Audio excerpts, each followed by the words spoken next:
Okey, assalamualaikum warahmatullahi wabarakatuh. So, hari ini kita buat sebuah video yang santai sajalah di mana saya ingin menerangkan bagaimana perkembangan sebuah website dari tahun 1993 hingga 22,000 yang telah saya jumpa di Google tadilah.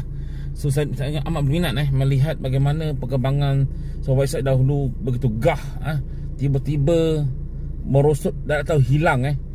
Ini sama seperti juga bisnis online kita di mana kita harus sentiasa memperkembangkan diri kita, mengikuti platform-platform yang terkini dan sentiasa update dengan knowledge yang baru.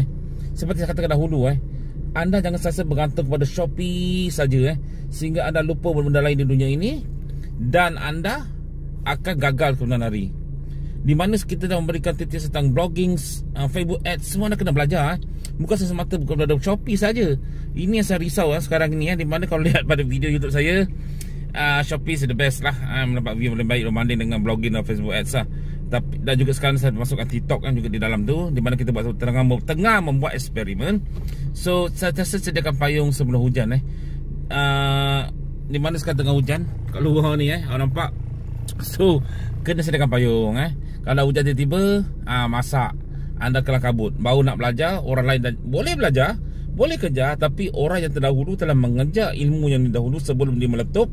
Anda terlambat dah seperti TikTok lah.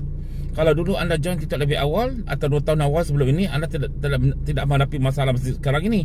Suka dah dapat view, suka dapat follower seperti saya sekarang ni lah. Betul. So harus berkembang.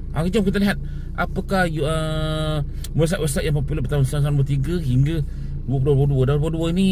Facebook masih lagi tempat yang tempat yang terbaik lah dari segi social media.